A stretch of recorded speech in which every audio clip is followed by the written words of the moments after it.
When you dual queue, the system artificially inflates both your matchmaking ratings of you and your teammate. You do get worse teammates. Like this is proven. This is how the elo system works. Because when you duo queue, it has to try to offset the fact that you're going to probably have an advantage by being in Skype slash voice chat with your friends. So yes, you do get worse teammates because the system tries to balance out the fact that you're going to have that communication. In addition to the fact that, well, if the enemy team doesn't have a duo queue, then you're especially going to get really bad teammates. But most of the time, it's duo queue versus duo queue. But there are times where it's just you're duo queued and the entire enemy team is just all solo queue. In that situation where you're the only duo queue, you're going to get teammates that will be lower ranked than your opponents. Just might not be that big of a difference, but yeah, you do get technically worse teammates when you duo queue. I just wanted to get share that because that is a big deal.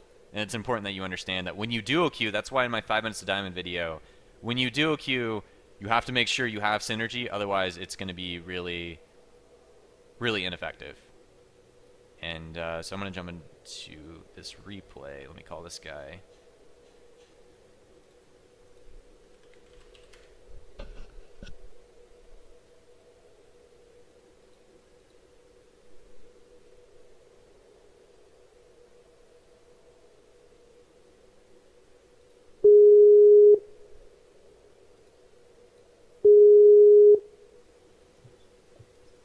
Hey, how's it going? Can you hear me? Yeah, you hear me? Yeah. Alright, cool. Alright, so this was one of my games yesterday. Oh, fun. One of my games yesterday. We ended up winning. Kinda died a lot. What's your summoner name? Suffixia? I'm playing Syndra mid. Oh, okay.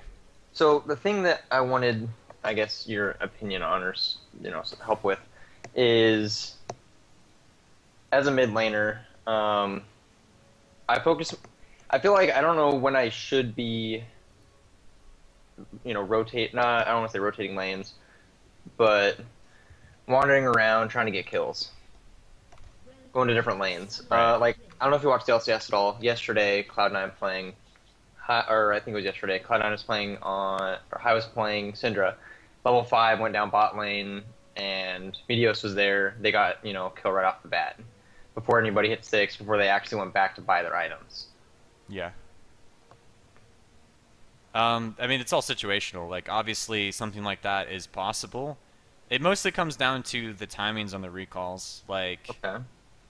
Hold on, let me adjust this. Yeah, it really does come down to like the recall times. I'm pretty sure if what I saw was correct from what I remember from that game, High either recalled first, and so TSM's mid laner was unable to follow up because he recalled second and was just simply not going to be in lane in time to do anything.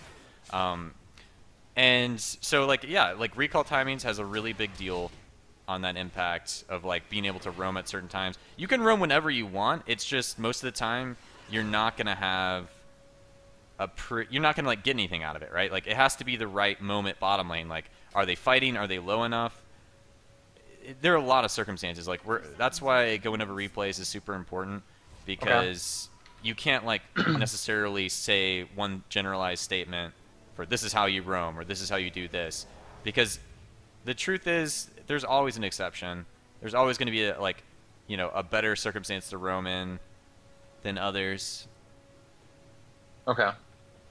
Yeah, because I know, because then the shoutcasters had said, right after it happened, they're like, most people will, instead of roaming, they'll do the Wraith camp. They'll do the Wraith camp, yeah. and I've leaned more towards that, and I don't really necessarily like that style of play. It's just something I've started to do more as I've gotten higher up in elo. Yeah, I mean it helps. It's like if you can't roam, then doing wraiths will like help you supplement your income like really really well. So you usually will just, you'll get a ridiculous amount of extra gold that way. Sure. And in this game, I don't know, like you kind of got chunked a little bit from Lee Sin and Pantheon was just kind of harassing you. Stuff like that. You just got to be careful about where you generally watch. Like when I'm playing mid lane, as whatever. Like you have to be really careful about walking over ledges in Fog of War against anything, Yeah. early levels. So I usually just watch around the mid lane. But Okay. yeah, I mean, we'll talk more about like what different situations you should try and like roam in according to like how the game goes, because Syndra isn't the best roamer. Something like Talon No. is going to be like way superior at roaming than a Sure. Syndra would, because you can put yourself in situations where you can like it gets nasty. You're trading back and forth, 1v1s in the river, stuff like that. But Syndra, if you get caught out, it's not the best. So in this matchup, this matchup can actually go either way. I've won this primarily playing Talon. I've won this matchup playing Syndra, but I would say it's in Talon's favor. Just kind of depends Oh on yeah. how he plays it. But the biggest issue with this matchup, and I'll go ahead and pause and explain it, it really has to do with what starting items the Talon starts. Like, starting boots is a little bit risky, but it makes sense against any skill shot champion. But what I usually do on Talon that will undoubtedly win you most mid lane matchups against anyone that starts Doran's Ring is if you start Flask. If you start Flask 3 health potions on Talon, you can out sustain. You can like basically lose every trade, but as long as you're getting damage in each trade, you'll beat someone that starts Doran's Ring 2 health potions by forcing them to recall first. Sure. Okay. And that's how I beat it as Talon. Like, if every single time I walk up and land a rake on you, if you land a Q auto attack on me, I'm still going to come out on top. So Okay. that's the only worrisome thing, is if you're playing Doran's Ring 2 health potions, you basically have to take trades without receiving any damage. Okay. Like, you have to, deal your Q auto attack without being in range to take the rake. You're shoving it in. I mean, this is kind of dangerous because you're against Elisa in jungle. The other way you can play this from Syndra's standpoint is letting Talon push it in, because if you understand that Talon shouldn't be able to walk up and auto attack, like typically you're only able to last hit using Rake early game as Talon, but he's able to get kind of close because you're more worried about shoving him in than try to auto attack him every single time he goes in for a minion. Sure. You can let it push towards you and freeze the lane like in front of your turret early levels, Okay. and really punish him. Like, if you make it so like the minion wave is the center of the minion wave is like in this area, like just in front of your turret, against a melee mid laner, you really punish them, because Talon's gonna have to get very close even to Rake, and you could set up a jungle gank very easily that way. And you have a Shaco jungle, so the way I would have played this was probably lean more towards trying to freeze the lane and let it push towards me. Okay. I wouldn't use Q on the minions at all, and I would honestly just let Talon do whatever he wanted for the early levels, and just like last hit at the very last possible second to let it push towards me. And then around 3:30 minute, into the game, like don't let him shove it all the way to your turret, but you want to like leave it just in front of your turret, and then he's gonna lose out on so much more golden experience than he will if you just shove it to his turret like this, and you won't put yourself at risk of being jungle ganked by Lee Sin. Sure. And so I mean that's just the best way to play range versus melee mid, is to use jungle pressure to your advantage. Understand that they have to put themselves at risk to last hit. You're just kind of shoving it and trading CS with him, which is, I mean, it's okay to do sometimes because you're getting poked down on him, but this is a matchup where you especially don't want to do that. See, like, Shaco's coming in here to gank, but Yeah, the and lane's my positioning. Yeah, go ahead. And my stun was down, and we ended up missing a kill. Yeah. Missing Well, like, an opportunity here. Yeah, exactly. But the lane's positioning, like, if this, this is where the hot zone is right now. This is where Shaco's gonna, try to ambush Talon when he's going for last hits. You want to move the hot zone closer to your tower in the range versus melee matchup. This way, Talon has to put himself close to the minion wave to last hit. As Syndra or range is not going to be that big of a deal, but that's how you abuse the range versus melee matchup, is you move this hot zone where the melee versus melee minions collide as close to your turret as possible. Because if this was just even a little bit further back, like if the hot zone was where you were standing, it would be a dead Talon. Like, Shaco could just go in and solo Talon almost, or burn both his summoners very easily. So, yeah, while this might be like an opportunity to get a kill on Talon, you can set up better opportunities to kill Talon by just simply trying to keep the minion wave closer to your turret. Sure. So you're coming in for here. Yeah, your stun's down. Missed opportunity. Yeah, it probably had enough damage to kill him between the two of you. It would have been close. He probably could have flashed. But yeah, same thing. Missed opportunity because of the minion wave, the positioning of the minion wave.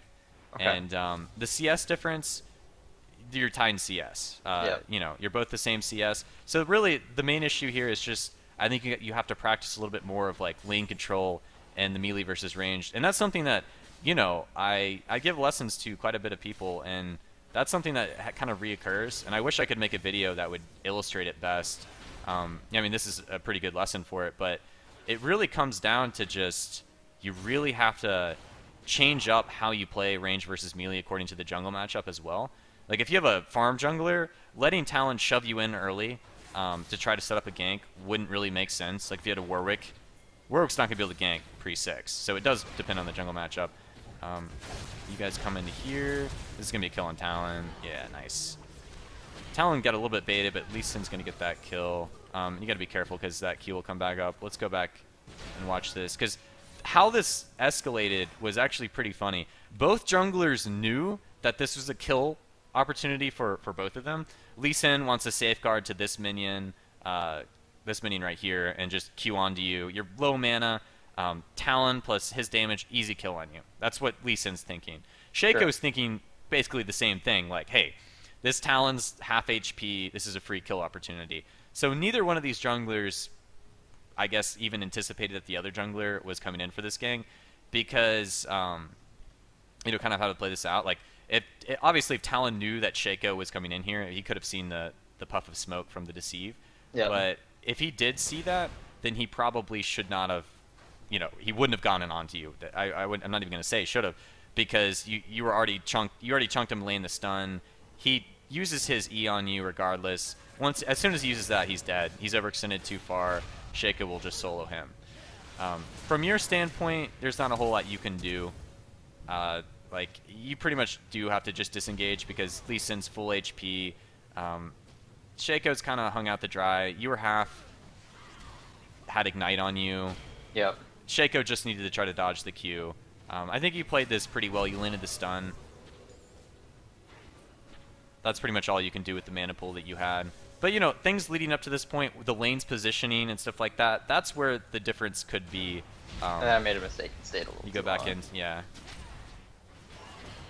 Oh, okay, he got it with red. I was going to say, if you lived there, that would have been great. But, yeah, you stayed a little bit too long. He just landed the Q on you. That's the big thing.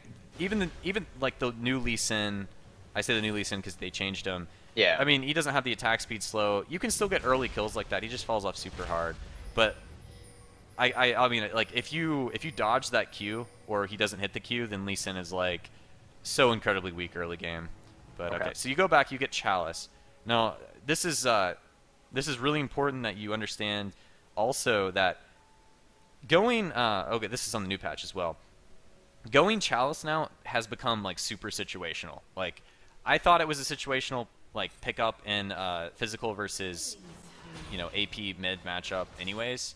Like, you know, you're against the physical, he's against the AP obviously. But if you're playing Talon and you're against someone that has that first item's a Chalice, I know that I'm gonna kill them at 6. Like I just know that. I can usually 100 to 0 them at 6 if I have Ignite up. Because you won't have any armor, you didn't spend an extra gold on like Doran's rings. I think the better solution to playing Syndra mid versus Talon if you need mana is just to pick up an extra Doran's ring or two. Because that extra health will mitigate Talon's all-in. So he got you very low. He wasn't even 6 yet. You hit 6 before him. I don't know what he was doing jumping onto you when you were 6, but he might have gotten greedy because he saw you with the Chalice pickup. Sure. Also, Talon died super early in that last fight, and you know, you got experience for Talon dying. That's the other reason why you hit 6 before him, besides the lane pushing. But yeah, more about the Chalice pickup. I highly suggest not building Chalice against Talon. It's too risky. If you're ahead, you can sometimes pull it off without getting punished. But when I'm playing Talon and I see that, I see the mid laner not first iteming a Seekers or getting the extra Doran's rings, I'm just going to like 100 to 0 you. Because usually, unless you're running some crazy rune setup, you won't be able to stop it. Gotcha. So yeah, highly suggest maybe changing up your build order against the Talon. And then here, the lane's positioning, like, yeah, it allows you to get pressured really hard because you're down both your summoners. I'm going to go back, though. So you didn't go back and buy a ward. That's fine. If you don't have enough gold to buy a ward, then, you know, it's it's fine. Like, I don't always get pissed because people don't buy wards. It's just, if you can afford to buy a ward, you should. Yeah, I think I bought that pink and I placed it. And I just Okay. it's over there by blue, and I missed him coming in. Okay, I didn't see that was your ping. Okay. But yeah, basically what I was saying is like when you're down your flash after a big engage, like that's another like I stop shoving mid at that point. That's when I especially want to keep mid as close to me as possible, because there might be some games where you can be like, hey, you know, like their jungler might just start camping other lanes now, and I can get away with just auto shoving mid. But pretty much 9 times out of 10, when I'm down my flash mid, I'll just freeze the lane and wait until my flash comes back up until I make a play. This is when I'm playing on my main account. When I'm playing my Diamond 1 Smurf, I do crazy stuff sometimes. But if I'm playing on my main account, I will, you know, I play with certain absolutes, and that's one thing. When I'm playing against high pressure junglers early game and a high pressure laner like Talon, you just don't want to push out once you're down your flash. You know, that's just the main principle there. So you had to go back. You're going to lose a lot of experience here. Well, actually, you're not going to miss a whole lot since it's a siege minion wave. But you missed one there. I'm not sure if you'll get the siege minion experience. But you're also missing out on roam time, and at least Talon gets an opportunity to roam as well. See, your bottom lane was pretty overextended. If I was this Talon, I probably would have gone bot, because he has his he would have his ult back up pretty soon, and this is a roam opportunity for him. But yeah, like this is, if you're allowed to shove in your lane opponent and you have your summoners up and stuff like that, this would be an opportunity to roam. Not for you, but for Talon. Sure. So if you ever play Talon, this is just, you know, you can look for a situation like this where you get pressure early. Instead of using that time to recall after shoving in your lane opponent, you just run bottom. It's an opportunity because your bottom lane was super overextended. Even though you had a pink ward here, I would honestly doubt your bottom lane would respond in time, just because it's solo queue. Sure. Sometimes they might, but you know, they were pretty much honed in on trying to kill this Graves. They had the thirst in their eyes. All right, so you're back mid. You picked up another Doran's ring, so you're a little bit healthier in terms of your HP pool of surviving his all-in than you would be when you just went back and bought the Chalice. You can kill this Talon. That's a good combo there. You actually got him. Oh, one more Q. You didn't land the extra Q or the Ignite. I think, let me go back. Make sure you're moving forward. But like, okay, I'll explain it when I see it again. Okay. QE. When you're casting Syndra ult, like, it's kind of tricky, but you can still move, like, While it's casting. yeah, you can still move while it's casting. Sometimes it'll make your champion hesitate, like while you're trying to. If you try to move too early, it'll like kind of stop you. But yeah, this is another situation where you really needed to move because I think you might have tried to get closer to laying your ball on him. You could hit him with the ball like just now, or it might not be up. I'm not sure if Yeah, it was wasn't up. quite up yet. Okay, it just didn't update. Okay, it had 1 second on it. But yeah, just moving closer to get that Ignite off. I think the Ignite, let me check the damage. I think it would have killed it if you landed that extra auto attack. 190, actually it wouldn't have. But yeah, I don't know. The big thing there was just making sure you move between auto attacks, because if you got closer, maybe you could have landed a blind Q. And if you've gotten the Ignite off, the other big thing is Ignite does reveal. I don't think that was. Yeah, if I had casted. Yeah, if you had cast it and continued moving forward, there's a chance you could have, you know, still killed him while he was ulting away. These are small things, though. Just keeping in mind in the future whenever you're doing that. He stayed in lane. Good combo there. And you do still have Ignite. See, this is a situation where you can freeze the lane. You're burning it down, but this is another situation where you can freeze the lane. And Talon, he like if he roams right now, he's gonna like die from like AOE. But when they have like a siege minion pushing towards you with 3 ranged, instead of just burning this down, just tank it for a second and let your minions like collide with it. And then just yeah, it's just gonna mow down your minion wave because it's a siege minion. Okay. And yeah, like Talon can't safely come up here to last hit. The only time Talon can get CS in this situation is if you either shove it into his turret and he can just like kind of eke out CS in between you harassing him, or you know he's got a recall, and he can't really roam with his current HP. So if he does roam, which he's looking to do, he should get punished for that. I don't know. And you even see it on the ward. Vayne's responding a little bit late, but he's not healthy enough to even tank some tower hits. So even if he was like trying to clean up a fight under your turret bottom, and as soon as you see him bottom, you do the smart thing and shove it in. It's just you got to keep in mind that yeah, he's coming back mid. If he throws it in front, you can like indefinitely freeze a lane if you have a siege minion like long enough. Ooh, that was close. It's gonna be a kill trade, but you died before him, and that can sometimes have an impact because of the experience difference. The other thing is, I'm gonna go back. His ult came back up. So the last engage you guys had, your ult's not quite back up, but his ult is back up. That's just the difference in cooldowns. Yeah. If your ult was up, you would have killed him, but you missed the Q, so you couldn't get your E off right away. I actually just recently played Syndra versus Katarina last night. Okay. And it's really, like, I don't like playing Syndra against Dash champions because they always dictate the trades. They always dictate the all-ins. If you ever, you know, like, as Syndra, if you ever throw out your sphere, there is, like, there's a few seconds, like, I'll pause it whenever it happens. Right here. There's like a second where it's telegraphed where your Q is going to be.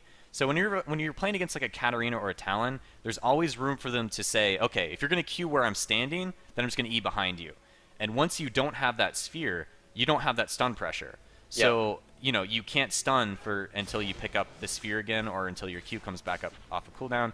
So he got, you know, 2 or so auto attacks off on you, his ultimate and the ignite, before you could stun him. And so that's just, you know, you got to be really patient with your spheres in a situation like that. Because if you had been able to stun him immediately, then, you know, that would have been an easy kill for you. But instead, because I don't even think Talon, like, understood, like, what he was doing in that situation. He just knew he wanted to kill you, and he dodged your Q as Syndra, and you couldn't stun him right away because of that. So, you know, you want to hold off on your Q and wait for them to jump on you first, or wait until it's a situation where you know they don't want to jump on you before you know, use your Q. Because, you know, past level 6, it's almost always going to be an all-in situation with Talon. It's really important that you're able to stun him as soon as possible. Okay. So it looks like you're building towards Athene's. After the Athene's and Chalice changes, I think it's really important to skip it when you're against physical mids. What I usually do is if I'm not going to rush Merilonomicon, then I'll get the extra Doran's rings, and then I'll get a Seekers. Seekers is, I think it's the main way you can beat Talon mid. I hate dealing with Seekers. It's just really, really strong. I think you jump the gun a little bit with your ultimate, but I think you guys might still get this kill if Chico lanes the 2-shiv. 1 second on 2-shiv. He got it. Cool. Yeah, don't, like, the big thing with Syndra that I had to kind of make sure I wasn't doing is you don't want to preemptively ult if you can help it. Obviously, the more balls you have out, the more damage you're going to do, up to 6. Yep. So, you know, you can always hold back. You know what I mean? Like, you can always just save your ultimate basically for as long as you can in most situations, just to maximize your damage output. And against a full HP Talon, I know you're trying to, like, do as much as you can and keep yourself at a distance from the Talon. That's also the itemization coming into play. You're scared of the Talon jumping on you. If you go Seekers, you're not going to be as scared because you're going to have a ridiculous amount of armor for a caster early into the game. So you use your ultimate really early on after just 1 Q. I actually get 2 out. Yeah. And then you flash away really, really quickly. Yeah, where I could have just probably sat on Talon. Yeah. It's alright. Like, the main thing there was just holding off on your ultimate for, like... Because if anything, like, Talon still had flash. That could have been a gank where you just burned Talon's flash. But yeah, you wanted to make sure you had basically 6 balls there before you used your ultimate. Even if it was an extended fight. Because that's just the most damage output you could have with Syndra ult. And since he was full HP, you wanted to make sure you'd have enough to kill him in that situation. But you guys end up getting the lead in the counter gank anyways. So it's not too bad. You shove this in. So right now, here's an opportunity to roam. You know Talon's low. He either recalled, or if he's still here, he's too low to really follow up this roam. You could just probably roam through their jungle. You just killed their Lee Sin. You know he's taken off the board. You're not really afraid of randomly walking into him in the jungle. Sure. So yeah, this would be an opportunity where I might try to roam. Now they do have a ward here, and even when they have wards out, there's always the chance that they don't see it. So I would probably start walking in the jungle here and just see how they react bottom. If you're like at this point and you see the mini wave's still where it is and they suddenly back off, they've seen you. They've spotted you. It's obvious. There was a ward leading up into that point that was there in the time that it took for you to get there in their jungle. So this is an opportunity to roam just simply because you knew if Talon had stayed, he's going to all-in you here. Yeah, I didn't expect it because he didn't use his ult during that engage. That was really smart of him to do. It becomes even scarier when Talon has Ghostblade. We'll go back and go back over it. When Talon gets Ghostblade, this is what I do. This is why Mobility Boots and Ghostblade so good on Talon, is because, like it's really easy for an AD carry to be farming out like bottom lane or something like that, and if they see Talon suddenly running towards them with their Tristana, they're just gonna ult you away right away or jump away. But the thing you can do as Talon is you can ult off screen. If you have Mobility Boots and Ghostblade, you're gonna hit like really high movement speeds, like 600 or so. And you can, jump on the target. You won't get the initial damage from your ultimate, but you'll get the secondary because it does it twice. Sure. And that's how he caught you here. And you do have to be aware of that that's a possibility against Talon. The other thing is, same thing. If you had Seekers here, he wouldn't have had enough damage to kill you. But you also missed your Sphere and the E, so you couldn't stun him. If you'd stunned him, I don't think you would have killed him because you didn't have your ult up or Ignite. You're not quite fed enough for your W to be like a huge nuke. So the big thing there was just, being aware that Talon can do that, and also you have to play a little bit more hesitant when you're not going as defensive as Syndra. Sure. So Talon's gonna get a lot of damage on this tower. If he's using his Q on the tower, okay, there it goes. He's gonna get the tower. Yeah. So the big thing about Talon is a lot of Talons don't use their Q to reset their auto attack. I don't know why he just didn't get that. I think he does get it, and then he walks away. No, yeah, he's gonna get it, but like he waited. He could have gotten it like probably 5-6 seconds sooner. Put himself at risk of dying to Shaco. I would have been rushing it down and just backed off as soon as possible. Because the longer you stay in a situation like that with low HP, the higher the chance of like the enemy jungler saying, "Ooh, hey, let me just rotate over here." Okay, Talon is, Talon's recalling. Like, I think you just had vision of him recalling. He was also He has basically nothing. This is another situation where, while you could roam in this particular situation, because, it's pretty obvious your mid laner is not going to be against you. Their bottom lane, a play just happened bottom. Their Lee Sin and Graves were dead. This is where situational awareness comes in as a mid laner or top laner or anything like that, where you're not directly in the play, but you know what's going on around you. You can ping for your team to do Dragon right now. Shaco's not the healthiest right now, and Vayne, kind of chunked. But like this is definitely a situation where you guys should do Dragon because Talon's recalled, Lee Sin's dead, Graves is dead. Shaco might not be the one that would ping it because he's not the healthiest, but since you just came back from base and you're super healthy, you could probably tank it for your team. And they're trying to get bottom tower. They're not going to get it. Even in the next minion wave, they won't have enough time. So it'd be smarter for them to peel off and do Dragon right here. And that's, you're going to get teammates that won't always call for it, but it's important that you, as an individual solo queue player, understand like a wide skill set of like shot calling from different roles. They're still going to try to get this tower. Okay, well they're going to get it, but they're not going to have the flip side is they're not going to have pressure for Dragon. And you got this tower really low, but it was already quite low. Since you guys are going to have to recall now, you guys might lose Dragon. Because bottom, they're both recalling. You're going to, you got chunked a little bit. They could do Dragon. They might even kill this Morgana. So this is a flip side. Well, you guys did get 2 towers. Honestly, Dragon right now is more important than getting those outer turrets. Like, it really is. Because you can get those outer turrets pretty much whenever you... If you're ahead, you can get it whenever you want. Yeah. Dragon, it's very situational. Even when you're behind, it's more times better to get that Dragon because... you'll eventually get those outer turrets, but that Dragon is going to be something a team that's winning or ahead will get like very quickly once they realize they're at an advantage. And they're a little bit ahead of you guys. The reason why you guys are ahead in gold now is because you just got 2 towers immediately, and they're going to get this dragon. Or at least this is going to be a highly contested fight. I didn't realize that Vayne got back here so quick. So they started it kind of late. I'm going to go back. There was a lot of dead time where they could have started this sooner. Oh, yeah.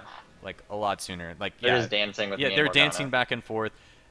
Like, this is a situation where there's nothing you guys could do if they started dragon, and Graves hadn't gone bottom the farm immediately, and Karma had just run straight up here, and Talon had run here.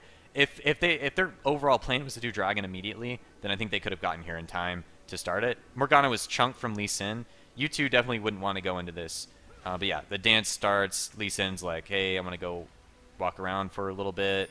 Waste like 3 or 4 seconds, 5 seconds. Graves is farming bottom, so he's not even going to be here as soon as you guys start, or they start it. And you guys are coming in behind them. So from you as Syndra, you're off to the side. This is kind of scary for you because Talon can just soul you, like, immediately. You Yep. still don't have the Seekers. You have no pressure, like, stopping him from doing that. Like, say if Morgana, instead of where Morgana was standing, if Morgana was standing pretty much, like, right next to you, that would be another hindrance to Talon jumping onto you because, like, I wouldn't want to jump onto a Syndra when Morgana's standing right next to the Syndra unless I know I can instantly kill her. He's going to need some extra auto attacks. But, like, as soon as he jumps onto you, he's going to get hit by a binding. It's going to be easy for you to follow up with your stun on a snared target. Yep. And so, I don't know. Like, Morgana walked all the way around to this side. You might have done... I don't know. I think you should have done the same. You just want to be on the same side when you're trying to contest a dragon because if you're squishy, then they'll just, like, dive onto you. Okay, so you guys are collapsing into the pit. They don't immediately walk out and disengage dragons, so you guys are in a good spot to fight them here because one of them is going to be tanking the dragon. The only downside is the fact that you guys are spread out so much. If you guys were all on one side, you could just immediately mow down this Karma that's probably going to be hit by this binding. She gets hit by the binding. The Talon jumps on Shaco. You're going to get kind of zoned back just because Talon's going to do a lot of AoE damage. So once again, you guys are split on 2 different sides. This Karma would be like instantly dead. Okay, so it looks like the burst comes down. Shaco 100 to 0. Yep. 2v2's fighting off down bottom side. Lee Sin hits that Q. Okay, you're going to have to back off. Yeah, alright, that's fine. Pantheon's here. Jax is not. No, I want to pause real quick. I think I'm going to go back. I think that you could see Pantheon coming in here. I want to see which route he takes. Because this also should dictate like what you guys should do. Okay, so he does get spotted by the minions mid lane. And it's hard in a team fight to keep situational awareness, but this is going to have a big impact on this fight anyway. So their top laner's roaming mid. He gives vision of it, so it's not like he's like teleporting in or he's sneaking in. Sure. And Jax is still top. When a fight's this close, you just sometimes have to concede it whenever they're going to get reinforcements from their top laner, because it's only going to get that much worse whenever like that one additional person comes in that's like, you know, full HP. Yep. You guys were duking it out, and you know, from your standpoint, they're low enough that maybe you can make a play on them, but Pantheon's coming in behind. You see that. Your bottom lane is too overextended to survive through this because they were split, and then yeah, Pantheon's coming up for clean. Oh, safeguard. Oh, she lives. Okay. Oh no, Talon's there. You got to kill on that. Kill trade. You die though, and they're gonna get dragon. Yeah. So overall, like what you should take away from that is just positioning when you're trying to contest the dragon. Just try to be on the same side that. Be on the majority side. Like if you can't get your entire team to group on one side, just be on the side that you have more people than not. Okay. But yeah, they end up getting dragon there, and they take the gold lead from that.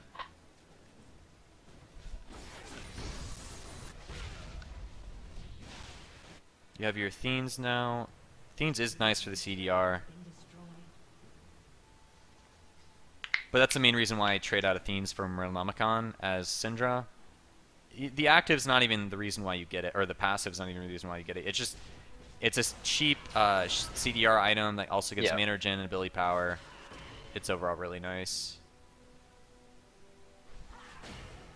But unless I get blues mid, it's really painful playing against Zed or Talons as Syndra because, you know, the best way to play it is to get the Seekers, and that will hurt your mana, even if you get the extra Dorans. Yeah. But usually, especially in Challenger, players are more perceptive of lane matchups like that. Like they might be more inclined to give you the second blue if they know the matchup mid. So you know, if you change up your build order against Talon in the future, just make sure you tell your jungler what's up. Like, hey, I'm gonna have issues mid unless I have blue because I'm going this build. They'll be most of the time they'll be reasonable, but yeah, you'll get a few times where they're not. So you use that extra time when you're kind of clearing out mid to ward up, and that's good. Like it's always a good idea to ward up and like look to make plays in their jungle. There wasn't a whole lot you guys could do right now because the bottom outer is dead. Their bottom lane's gonna stay closer to the inner turret. Contesting the inner turret's really difficult. Also, Graves was dead. I think it ends up turning into a bit of a farm off for a while now that because we're not strong enough to really pressure anything quite yet. Right, exactly. This would be the opportunity to. Well, another thing is like let me go ahead and talk about this. Okay, you actually did that. Never mind. I was gonna say once all the outer turrets go down, you want to make sure you switch out to get sweeper. That's the big thing. Not a whole lot of players do that, but I'm glad you did it this game. Half your team stuck with the sweeping. Or the warding totem. But yeah, the sweeping lens is really important to get after you take all the outer turrets because it becomes that much harder to contest, make any plays at all. You have to just deny them vision. It becomes a vision denial game and like who has vision where and stuff like that. Morgana gets caught trying to ward too deep. They saw her on a ward and punished her for that. Vayne is sitting on a ward. She's going to get... Oh, you missed the Q. Okay. I don't know if I want to watch how this turns out, because I think Vayne's just 100% dead. Yeah, alright. She's sitting on a ward. She's dead. That's why sweeper lenses are so important. And in most cases, like, if I'm, like, super conscious that it's all about the vision, like, I know I can't make any plays 1v1 anymore and stuff like that, I'll get an Oracle lens super fast. Like, Oracle lens is, even against Talon, it's pretty much a must. I don't know if you're going to get that this game, but... I think I get it a little bit later. Yeah. I realized that I needed to get it. It's a double whammy. Like, you get it for the vision control and the vision denial, and you also get it for, you know, the ability to duel against Talon. Because that stealth is going to be annoying to deal with when he's using it to get away or to engage and stuff like that. Sword boots, it's fine. You're turning into the typical Syndra build. And since laning phase is over, it's not that big of a deal that you don't have Seekers anymore, but it still might come into play. Because their team is very physical. Like, that's the other thing to talk about. Like, the only magic they really have is on Karma. So Seekers would have been effective against their jungle ganks as well. Okay, so you're coming in here. You guys are trying to make a play. If you land your ult, he's dead. Alright, nice. Pretty straightforward. Just being there at the right time during that duel between Shaco and Lee. Lee Sin has 9 kills.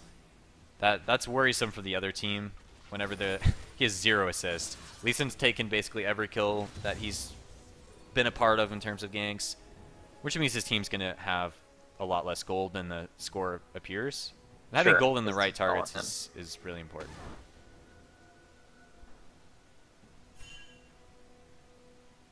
Yeah, honestly, the most mistakes I see actually occur when all the outer turrets go down.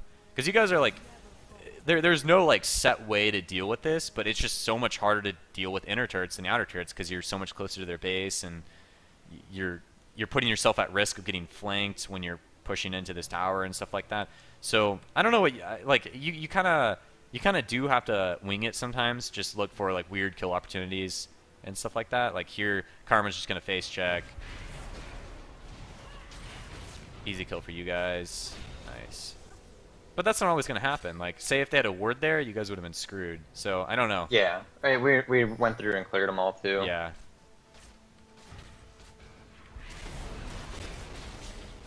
But I mean, it's good that you guys got that kill. Graves trying to burst. He misses his ultimate.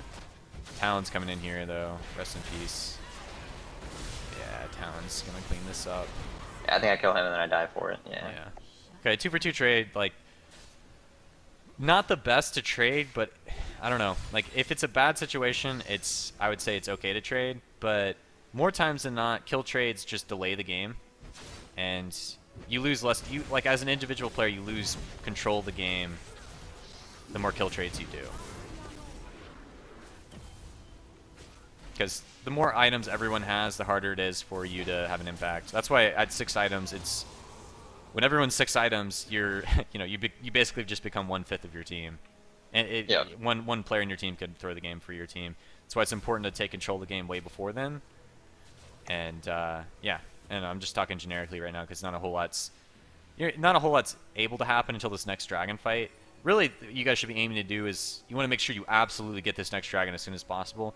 Because you're contesting, like, even though the score is like even, you guys are ahead a little bit in gold, but you guys feel stronger than them right now. Like you guys made a really aggressive play on their side of the jungle, and they're not able to ward your jungle anymore because they're having to ward defensively. Look at all their wards; they're warding really defensively. This means that when they're forced to ward really defensively, they're not going to feel safe just rushing to this dragon whenever it spawns. Sure. Because, I mean, they do have a ward, like, sort of on it, but that's going to fade probably before it spawns. Oh, actually, it's going to fade. Right after. Yeah, right after. Because it's going to be right there. So they see you guys in position. That was a really old ward, though. They kind of snuck it there. The sweeper misses it. But yeah, the big thing is just rushing as soon as possible while they're not, feeling safe enough to just walk up behind it. They see, like, pretty much your entire team right now, but you guys should just get it. Oh, wow.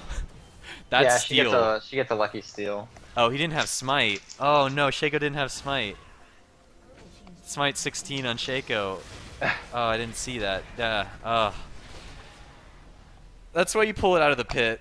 And I guess I'll talk about that too. I mean, it's Shaco's fault for not telling your team that he didn't have smite up, but when you're playing purple side against blue side, you almost always just want to pull it out of the pit, because if they have any long-range skill shots, like they have a Caitlyn or a Karma, if they had a Syndra or a Xerath or something like that, you just want to make it as hard as possible for them to hit their skill shots, so you just pull it out as far as you can when you're purple side. So you put this less at risk, but wow, that sucks. That was pretty free for your team, like, but yeah, that happens. Shaco probably thought, well, especially when you saw the ward over the side, that should have been a sign to back ping and pull it out. Yeah, and I tried to stun her too. I was just a split second too late on it. Yeah. But I mean, then again, that's mostly Shaco. Like, if Shaco had said he didn't have smite, then that would be a different thing. But it probably he didn't play like he told you guys that he didn't have smite up. But okay, so you're going for DFG next? Yeah. Okay. After the DFG nerfs, I would say that I get it only like 25% of the time on Syndra. Okay. I just go for Death Cap second, because yeah, it just gives you more damage overall on your poke than DFG. DFG, I mean, of course, DFG is going to be better in 1v1 situations, but once mid-game hits like this, having Death Cap and Syndra, just like, landing your QE to poke them under the turret is really what happens most of the time. Out of pings. Not sure why Shaco went Frozen Heart. That's a weird build.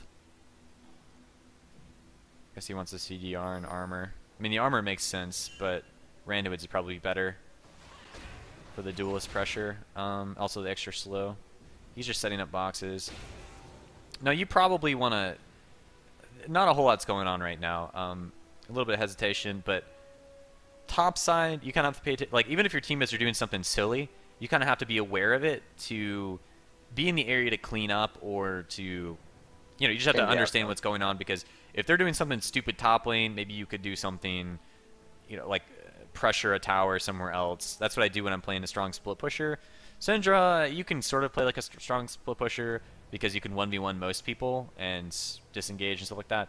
But in this situation, because Shaco's like boxing up and looking to make plays, I probably would rotate over, and that's what you're doing. So that's fine. You could have done it a little bit sooner, but it's fine. 1v1 went off. Oh, actually, Vayne's 1v2ing. And Vayne's going to get a double kill there. So when that happens, you guys are in a curious situation. For one thing, Jax should not have gone into this fight at all. This is map awareness as well. Because Vayne just 1v2'd bottom, like he just got a double kill on the Graves and the Karma, they're going to have to send an extra person to deal with Vayne. Otherwise, she's going to get this inner turret. So with Yeah. that in mind, you guys just back off of this situation. You just all back off. You don't need to play aggressive. You don't need to do any crazy plays. You just back off and you deny vision on Baron. And this is where the enemy team will just completely fall apart. Like they'll crash and burn and they'll pop that surrender vote. This is exactly what you do. You deny them vision on Baron. You don't do it, but you just create a whole lot of confusion for the enemy team because they're not going to know what to do. If you like walk over to Baron, you sweeper it, you clear all the wards they had out, you put a pink ward there so you know there are no wards in the area. And they see you walk up in that direction, they're going to think you're doing Baron. So there are a couple things that can happen. They could completely ignore you guys and just bombard this Vayne bottom, or they could completely ignore Vayne and run to you guys. And if that happens, you just back off your position and you let Vayne take that free turret. But if they make a mistake, if they send like one person bottom to deal with Vayne, then it becomes a 3-on-2 situation defending Baron.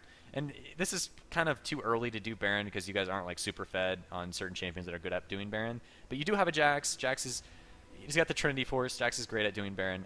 Actually, it would be a 4-on-2. Sorry, I forgot Jax was still in this play. I assumed he would die to this Talon, but I think it'll be okay because he's got Ninja Tabbies.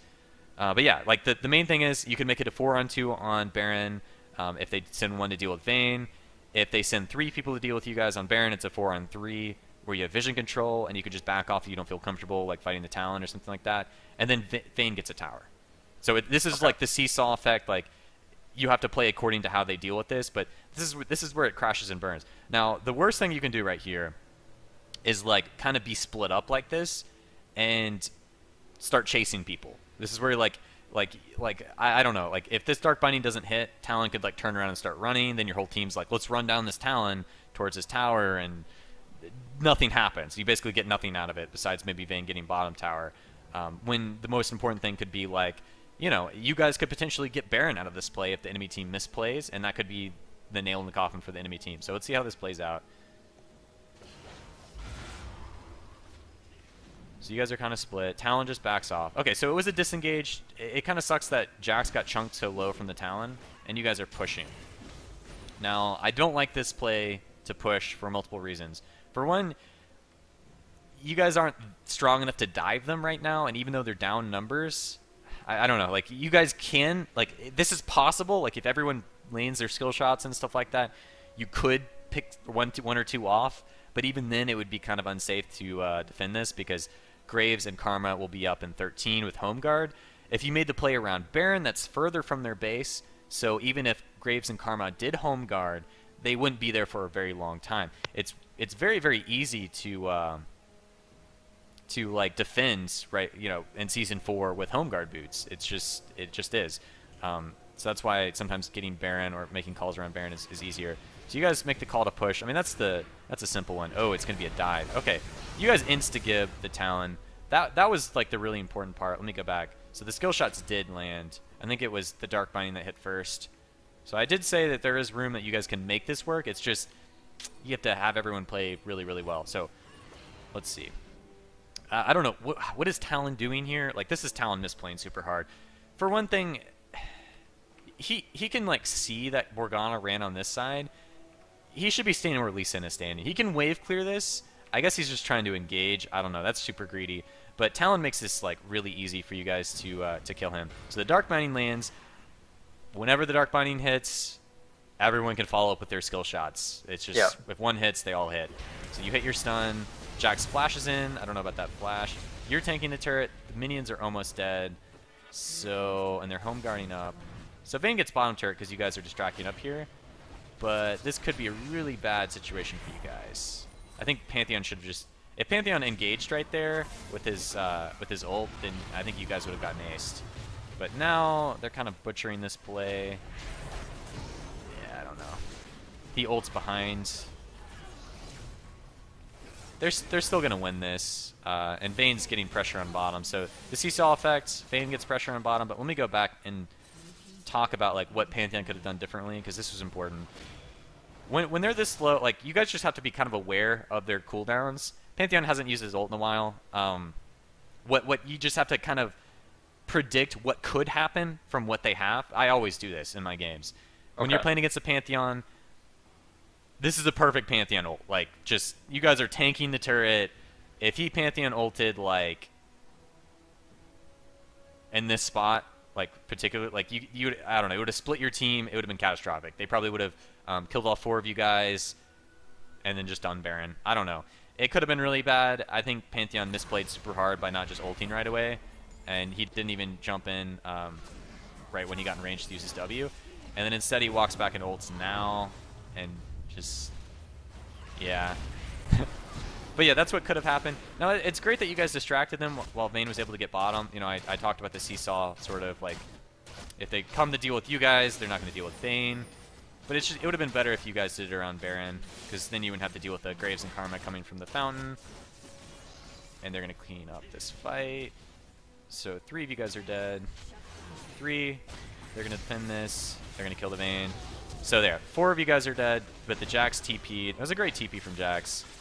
He might get kited long enough for Pantheon to get here. Yeah, he gets kited. Yeah. I think he dies. Oh, he gets 1. He should have backed off if he got the Karma. Okay, he's fine. So he TP'd there. He wanted the... He thought about getting the inhibitor, but decided to switch off. I mean, it's smart that he didn't go for the inhibitor because he wouldn't have had time to get it. It was a valiant attempt to save Vayne. But yeah, you guys did come out a little bit ahead. In terms of, like, you got 2 towers bottom overall from that whole chain of events. You got some damage on this, but this is just going to heal right back up over time.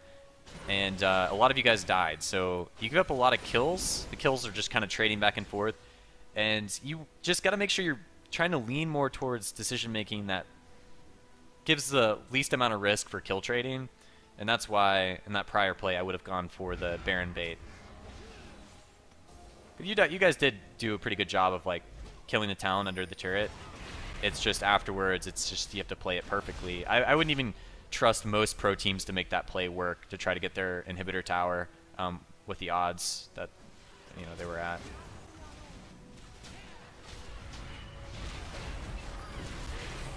Syndra ult on the Lee. Lee is very tanky. I mean, you just kind of, you went for the closest target, which is usually pretty fine. I think it was okay that you used it on the Lee. Yeah, I think we all end up dying here. Oh man, they all get away. The chase is real. Your E was very close to hitting multiple targets. Let me go back here. So at this point, they've sort of disengaged. I don't know, because Jax isn't here. I probably would have pinged my team back. But like, you guys get the, or you're gonna get the kill on the Lee eventually. But because Lee is so low, I don't know. Like, this is, you know, you have to make a split-second decision, but I would just back off. Mostly because it would be too hard to engage. Running through karma queues constantly. Let me see your stun. Your stun was very close to hitting multiple targets. So you flash, QE. It only hits like if it had been a little bit to the right, it would have stunned the Lee and the Talon. Yeah. And yeah, probably you guys would have just. I don't know. Because Jax still isn't here, it might have still been a risky fight. But yeah, it was a nice try. The Pantheon. Lots of damage in the Pantheon. You don't have very much armor, so you just pretty much insta-give you. If you are going to get in Athenes, I don't know, I'd probably get Hourglass second against their team. Okay. Just because the active is going to be really important to be able to use. Like, if Talon jumps on you in a team fight, most of the time it's better if you just hit the Hourglass button and try to, like, stun him and kill him through his damage. But yeah. And having that early Seekers would make it a little bit cheaper. And Jax didn't get anything out of it. So, I don't know. That was a pretty confusing fight for both teams. Jax was splitting because Jax is pretty good at splitting. I don't know. It's just all about that map awareness. You guys got to be aware of where your teammates are. Okay, let's skip ahead a little bit.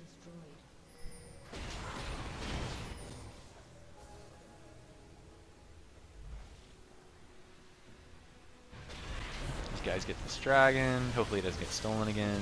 You guys get this dragon. Nice. Gold is close to being even. They're still ahead a little bit.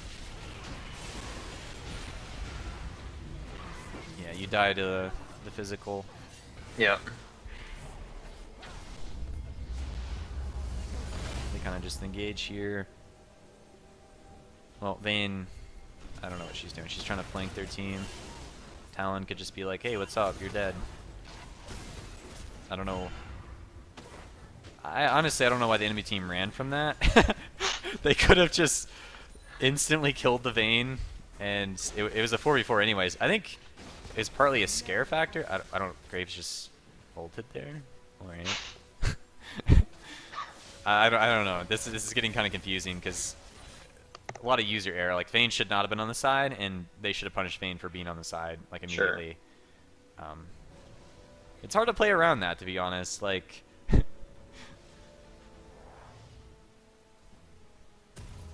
Okay, so you're back up. You've got a blasting one. I guess you're going for. We're going for the death cap next, I think. Yeah.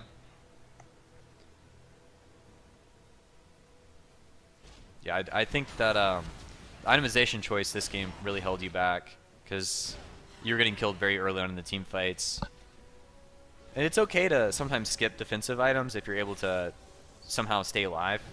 Sure. But if you're dying really early on, it usually means there's a better way you could have itemized to do more damage, because you could be if you're a glass cannon and you just like one shot their whole team, you know what I mean, like that's great.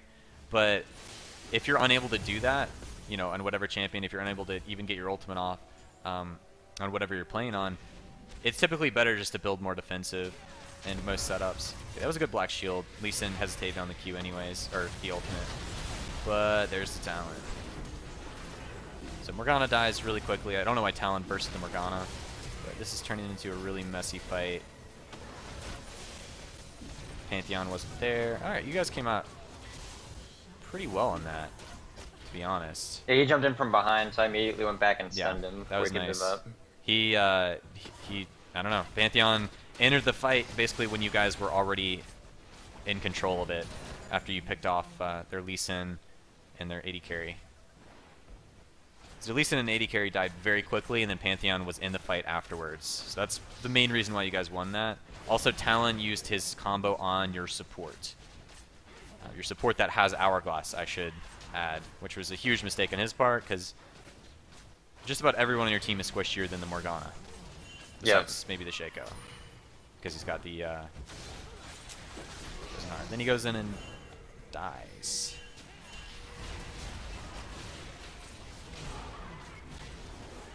And Lee was able to kill you. He doesn't have a whole lot of physical, but low armor. He's got the black cleaver now. They have multiple black cleavers. You guys get that you guys get the inhibitor mid. That's pretty big. And the next move should just be baiting Baron. Like 100% just bait Baron. Whenever you get an inhibitor down, it just comes down to vision denying around Baron. And then you just wait for someone to defend the super minion waves, and then make a play on them 4v5, or just start doing the Baron. Yeah, once you get the inhibitor, though, it just gets a lot easier. Yeah, I think we made the call on it because we saw Graves bottom. Yeah. If I remember right.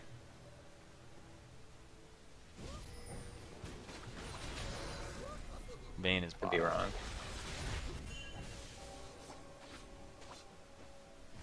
Well, you guys have like strong split pushers. Like Jax and Vayne are both like pretty much able to 1v1 anyone in the enemy team.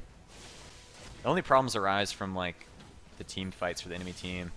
Like Pantheon and Talon have been misplaying pretty hard this game with their ability usages. Like Pantheon like ulting in late into team fights, and Talon ulting your support that has high armor, and so, I don't know. Yeah, you guys played it pretty well. Like, I think you guys are just gonna win this though, because, well, actually, let's see how this fight plays out. Pretty sure you guys will win it from this fight though. Nice multiple target stun from you. And yeah, that's clean up. And you guys win this. Okay, well, the biggest thing that I have to, kind of talk about this game was definitely your itemization choices. I think you would have done way better this game, like in terms of your KDA and being able to participate with more kills, if you did go with the early Seekers. And that's easy to change. Itemization changes, pretty much fine. Decision making, start practicing lane control a little bit more. Like, you probably are familiar with it, but it's just really important that you reinforce that in certain matchups, especially when you're playing against a Talon or any sort of melee mid. It works especially well against Yasuo, because Yasuo has no way to range last hit. Talon has his rake at least. Sure. But against Yasuo, as Syndra especially, try to freeze the wave as close to your tower as possible and just continuously set up jungle ganks. Because any sort of melee mid will have to overextend the last hit, easy kills. Yeah. You have any questions? I mean, I guess not really. You answered pretty much everything. I just need to be more cognizant of, like you were saying, if they're low or overextended, and have an opportunity to roam, go for it. Yeah. Okay. All right. Thank you, man. No problem. All right. See ya. Yep.